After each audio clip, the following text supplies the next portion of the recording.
Graça e paz e alegria do Espírito para todos os que estão em Cristo e que, por sua misericórdia, estão no Espírito e não andam segundo a carne, mas andam segundo o Espírito Santo.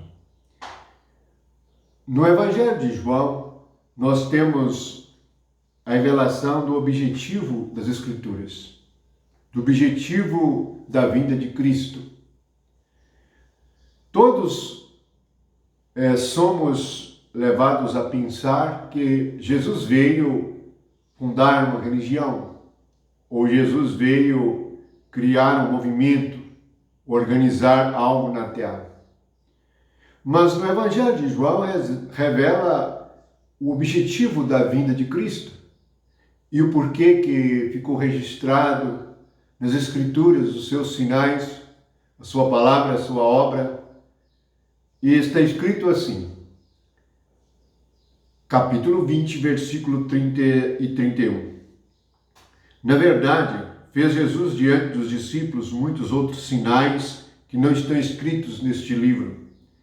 Estes, porém, foram registrados para que creiais que Jesus é o Cristo, o Filho de Deus, e para que, crendo, tenhais vida em seu nome.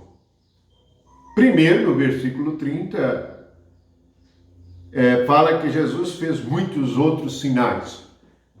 Os milagres, e nós gostamos muito da palavra milagres, mas os milagres que Jesus fez são chamados de sinais. Por que sinais? O exterior, a cura exterior que Jesus fazia, era sinal interior de um fato espiritual. E é assim. A finalidade, eles foram registrados para que creiais, e crendo tenhais vida. Primeiramente, é para que creia. E segundo, crendo tenhais vida. Veja, fé e vida. Tudo foi registrado para que você creia. E você crendo, você terá vida. Mas por que eu preciso de vida e você precisa de vida? Nós já não nascemos com uma vida. Eu digo que nascemos do pai e de nossa mãe, nós viemos com uma vida. Sim. Então por que Jesus veio para que eu tivesse vida? E porque o Evangelho foi escrito, os sinais, a obra que Jesus fez foi escrita, para que eu, tendo fé, eu tenha vida. Que vida é esta? Para compreendermos que vida é esta, primeiro temos que compreender o que é a morte. Se nós não soubermos o que é a morte, não saberemos o que é a vida. E o homem natural, o incrédulo, os pecadores, eles pensam que a morte é o fim da vida do corpo, é a morte física. Mas as Escrituras tratam a morte, e a morte, no sentido espiritual, é algo muito mais grave, é algo muito real, e cada um de nós nascemos numa vida morta, que é chamado de carne, que é o nosso corpo, mais a nossa alma, nossos pensamentos, a nossa própria pessoa. É uma vida morta. Sem Jesus, o homem está morto. E por que nós podemos dizer isso? Não somos nós que dizemos. Na realidade, ninguém deve dizer nada que não está escrito. Não devemos aumentar nem diminuir. No livro de Efésios, capítulo 2, versículo 1, está escrito assim: Ele vos deu vida, ele Jesus, estando vós mortos nos vossos delitos e pecados. Veja que Jesus me deu vida, mas eu estava morto. Onde? Nos meus delitos e pecados. E o que são delitos e pecados? Ele vai descrever para nós o que são delitos e pecados, o que é morte. Vamos ver. Nos quais delitos e pecados andastes outrora, antes de eu ouvir o Evangelho e crer para ter vida. Como que eu andava? Eu andava como um morto para Deus. Eu não tinha vida para Deus. Andava segundo o curso deste mundo, segundo o príncipe da potestade do ar, do espírito que agora atua nos filhos da desobediência, entre os quais também todos nós andamos outrora, segundo as inclinações da nossa carne, fazendo a vontade da carne e dos pensamentos. E éramos, por natureza, filhos da ira, como também os demais. Tome a sua Bíblia e leia e releia o versículo 3. Está dizendo que nós, quando estávamos mortos, então esta é a vida morta, vamos chamar assim. Se não meditarmos muito sobre isso, teremos grande dificuldade de compreender. Mas é isto que é a realidade. É a vida morta. É a existência da carne. É o que nós recebemos do pai e da mãe. Ninguém é feito filho de Deus de nascimento, de carne. Nós somos feitos filhos de Deus pela fé em Jesus. A grande mentira religiosa é que todos são filhos de Deus. Não. Todos foram criados por Deus. Agora, filho de Deus é quem crê em Jesus, que tem a vida de Deus. Filho tem a vida do pai e da mãe. Mas a vida espiritual que nós recebemos de Deus. Por isso, o Evangelho de João começa dizendo que todos que o receberam, deu-lhes poder de serem feitos filhos de Deus, que não nasceram da vontade da carne, nem da vontade do homem, mas nasceram de Deus. Então, o Filho de Deus nasceu de Deus por meio da fé em Jesus Cristo. Mas qual vida que eu tinha? É a vida da carne. O que eu fazia? Eu fazia a vontade da carne e dos pensamentos. O nosso corpo, ele exerce sobre nós uma pressão muito grande. Isto é chamado de vontade da carne. É a vontade de falar, vontade de comer, vontade de ver, vontade de ouvir. São os nossos sentidos naturais. O homem pecador natural, a vida que ele tem é uma vida morta, somente voltada para os sentidos naturais. Vejam que o mundo inteiro trabalha e se esforça por coisas que se veem, por coisas que se podem tocar com o corpo, por bens materiais, e desprezam qualquer coisa que não se possa ver. A vida de Jesus é desprezada porque não se pode ver. Mas nós que nos convertemos e temos a vida de Deus, sabemos o que é esta vida, porque nós a temos. Então, a vida morta é esta. Eu andava segundo as inclinações. Não é assim? Se a pessoa se inclina para beber, ele bebe até ficar transtornado, bêbado, e muitos caem, e muitos brigam, é porque ele se inclinou para a bebida. Alguns se inclinam para a comida. Os que se inclinam para a comida, eles comem até ficarem enfermos, não têm domínio próprio. Isso é chamado, uma obra da carne, de glutonaria. Alguns se inclinam para a nudez e andam nus. Outros se inclinam a falar sem controle. São escarnecedores, riem de tudo, brincam com tudo. Esta é a vontade da carne. Alguns se inclinam para a preguiça e não gostam de fazer nada. Não têm coragem, porque a carne se inclinou para isto. Outros se inclinam para a avareza. Esses trabalham até morrer, até ficarem enfermos. Ou então se entregam somente ao trabalho. E é assim. Isto é a vida morta. Então, para que Jesus veio? Para me libertar.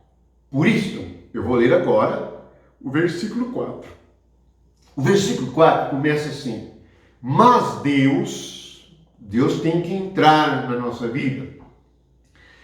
sendo rico em misericórdia, por causa do grande amor com que nos amou, estando nós mortos em nossos delitos, nos deu vida juntamente com Cristo. Pela graça sois salvos. E juntamente com Ele, nos ressuscitou e nos fez assentar nos lugares celestiais em Cristo Jesus, para mostrar nos séculos vindouros a suprema riqueza da sua graça, em bondade para conosco em Cristo Jesus.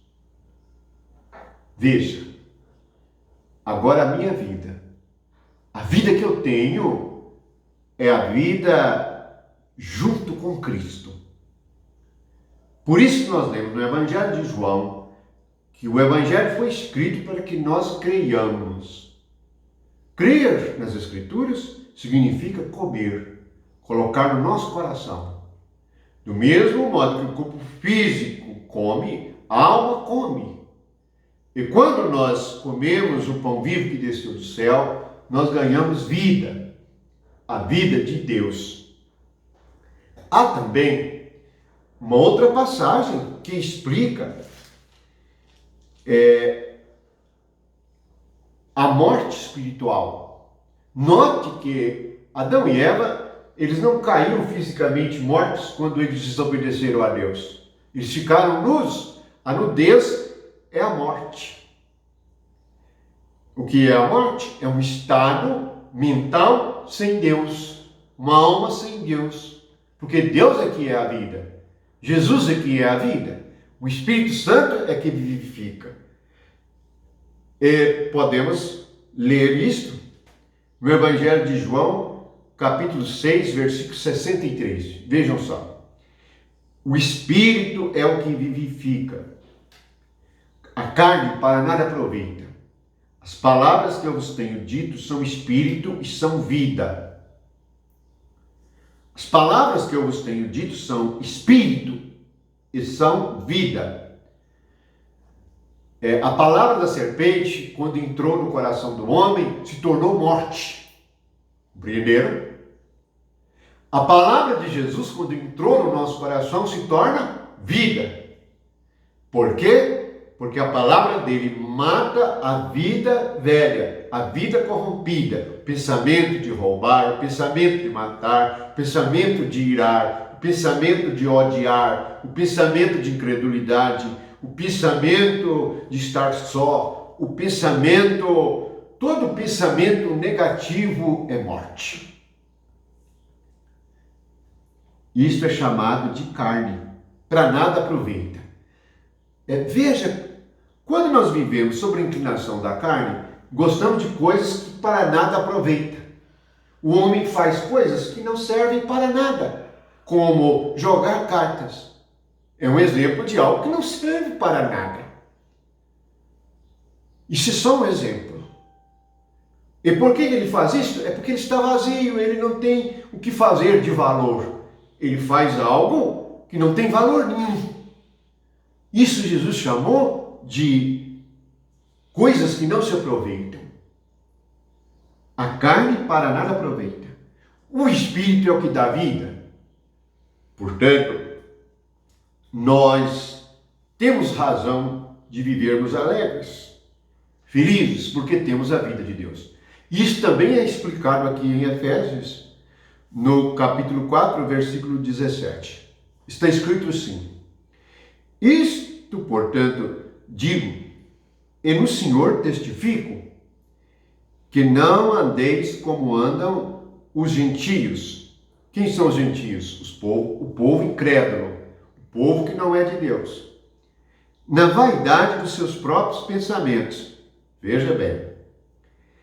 Obscurecidos de entendimento, alheios à vida de Deus por causa da ignorância em que vivem, pela dureza do seu coração, os quais, tendo se tornado insensíveis, se entregaram ao pecado ou à dissolução, para com vontade, avidez, cometerem toda sorte de impureza.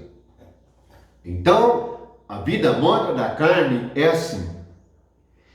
É vaidade do próprio pensamento. Então as pessoas pecadoras, elas vivem assim, confiando no que pensam. Isto é vaidade. Alheia à vida de Deus. É Deus, elas sabem que Deus existe, e alguns creem que Deus existe, mas eles não são salvos, porque eles não creem em Cristo. E para eles Deus está num lugar distante, e alguns pensam até que Deus é inacessível e que ninguém pode ter a vida de Deus.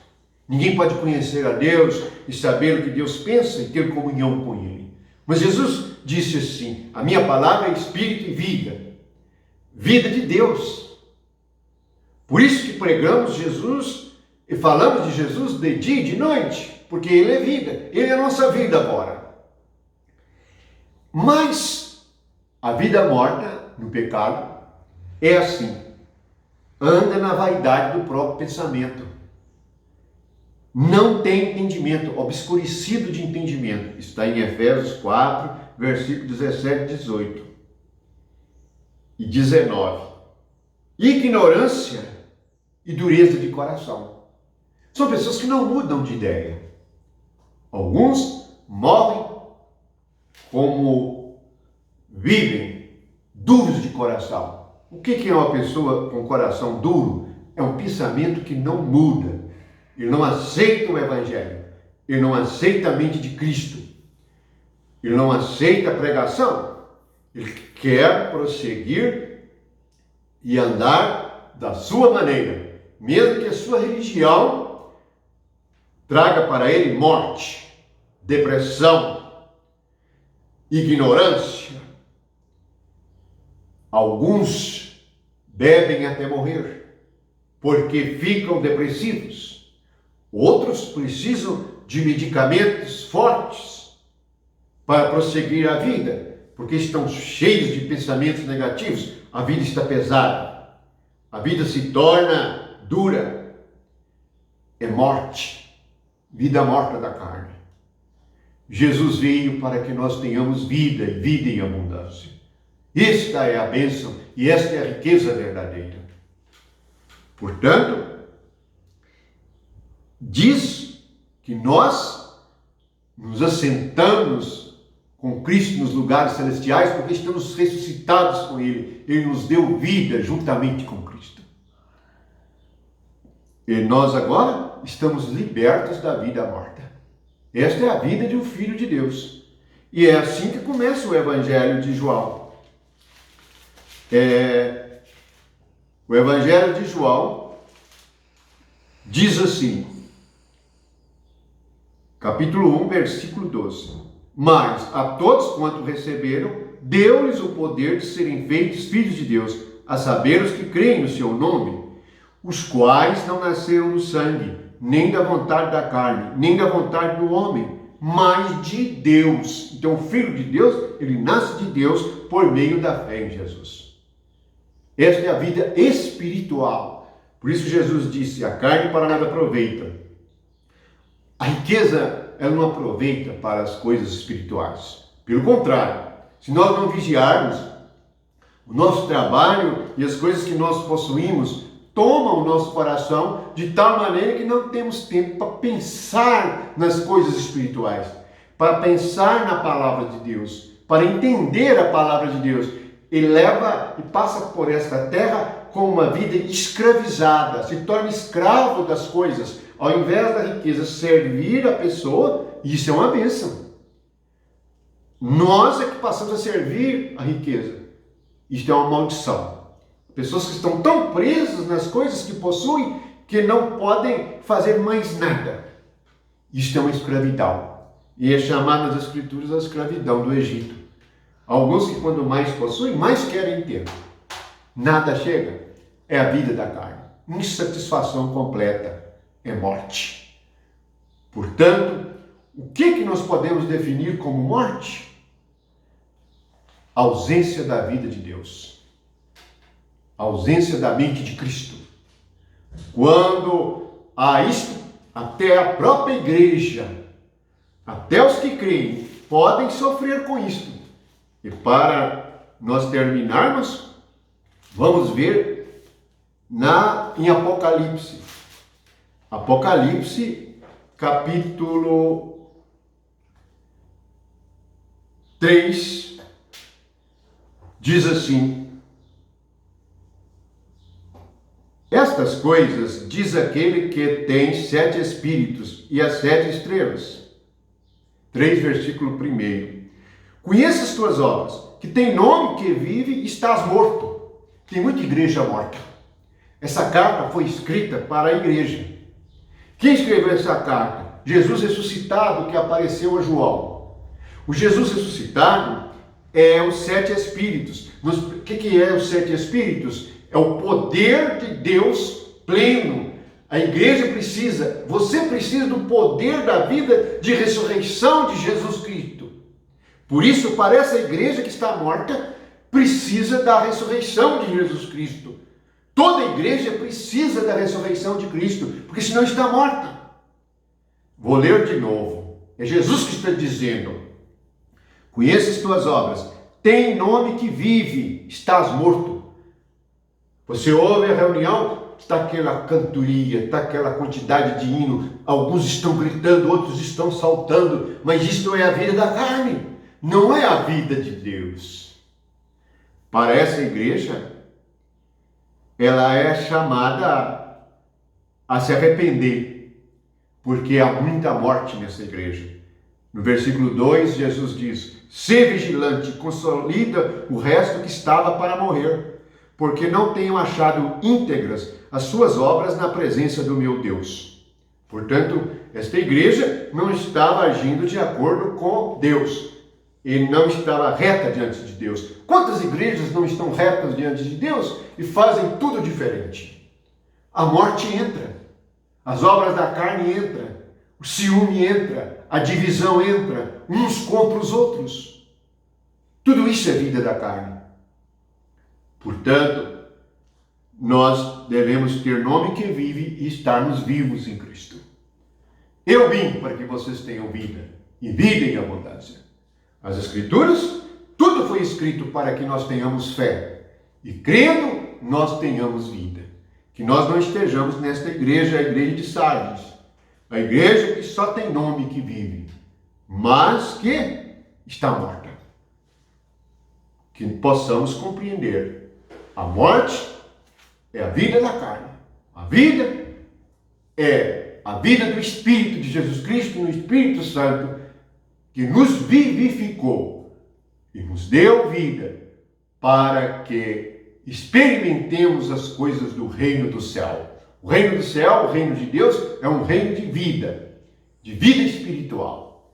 Cresça na vida espiritual, cresça na fé. Sem fé, tudo é impossível. Mas como está escrito, tudo é possível ao que crê. Amém.